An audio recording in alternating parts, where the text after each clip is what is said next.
नमस्कार दोस्तों, आपका हमारे YouTube चैनल भक्ति ज्ञान त्योहार में स्वागत है। आज मैं आपको निर्जला एकादशी की एक बहुत ही सुंदर कहानी सुनाने जा रही हूँ। अगर आपको ये कहानी पसंद आई तो कमेंट बॉक्स में भगवान विष्णु की जय अवश्य लिखिए। किसी नगर में एक जाट रहता था। जाट की नई नई शादी हुई थी। शादी के बाद पहली बार वह अपनी पत्नी को लेने के लिए अपनी ससुराल जा रहा था।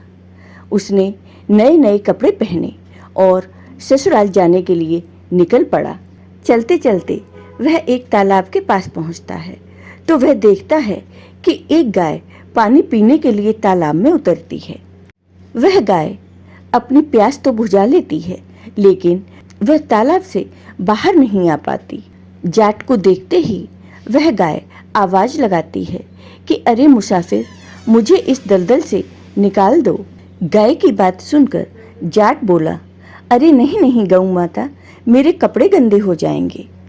मैं पहली बार अपनी पत्नी को अपने ससुराल से लेने जा रहा हूँ। अरे मूर्ख, आज जेठ के महीने की सबसे बड़ी निर्जला एकादशी है।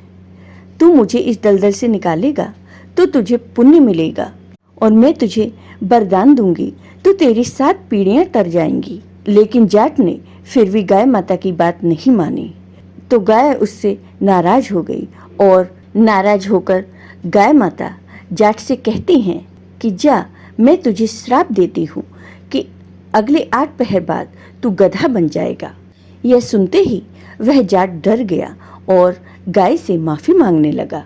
लेकिन तब तक गाय तालाब में पूरी तरह डूब चुकी थी। वह उदास हो गया और उदास मन से ही अपनी ससुराल पहुंच गया।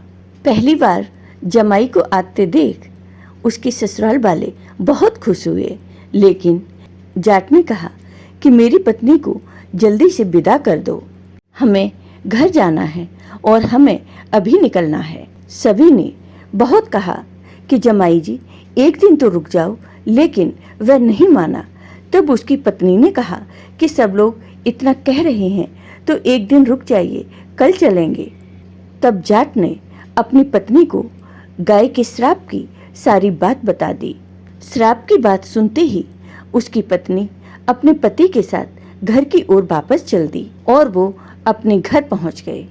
8 पहर पूरे होते ही जाट गधा बन गया। उसकी पत्नी उसे लेकर घर में ही बैठी रही। इस तरह कई दिन बीत गए। अब उसके घर में अन्न धन कुछ भी नहीं बचा। वो भूखे रहने लगे। तब उसकी पत्नी ने एक दिन कहा कि सुनो, मैं आपको लेकर मजदूरी करने चलती हूँ। इसके बाद वो दोनों नगर के राजा के यहाँ मजदूरी करने पहुँचते हैं।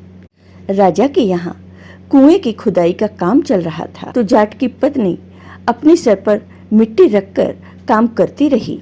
जब बाकी मजदूरों ने यह देखा तो उससे कहा कि अरे बहन, तेरे पास तो ये गधा है, फिर तू अपने सर पर मिट्टी क्यों उठाती है? इस गधे पर बोझ क्यों नहीं ढोती? लेकिन वह कुछ नहीं बोली। दूर से राजा भी यह सब देख रहा था। एक दिन राजा ने उसके पास आकर कहा कि बहन, मैं कई दिनों से देख रहा हूँ कि तुम अपने सर पर रखकर मिट्टी डालती हो। तुम्हारे पास तो ये गधा है तो तुम बोझ क्यों उठाती हो? तब उसने राजा से कहा कि महाराज, यह कोई गधा नहीं है, यह तो मेरे पति हैं। इन्हें श्राप लगा है। और उसने राजा को गाय के श्राप वाली सारी बात बता दी। तब राजा ने पंडितों को बुलवाकर इसका हल पूछा तो पंडित बोले, हे महाराज, इस परेशानी का एक ही हल है। जिस व्यक्ति ने अपने जीवन काल में 101 ग्यारस करी हो और उसका फल वह इस गधे को दान दे दे तो यह फिर से अपने मानव रूप में आ जाएगा। इसके बाद राजा ने पूरे राज्य में ऐलान करवा दिया कि जिसने भी 101 ग्यारस करी हो और वो अपने ग्यारस का फल इस गधे को दे दे तो वह अपना आधा राज्य उसे दे देंगे। लेकिन पूरी नगरी में कोई भी ऐसा नहीं था जिसने 101 ग्यारस करी हो। किसी ने 1, किसी ने 10, किसी ने 11 तो किसी ने 21 ही ग्यारस करी थी। तब वहाँ एक बूढ़ी माई आती है और वह राजा से कहती हैं कि महाराज, मैंने पूरी 101 ग्यारस करी हैं। तो राजा ने कहा कि हे माई, तुम अपनी ग्यारस इस गधे को दान कर दो तो मैं तुम्हें मुंह मांगा वरदान दूंगा।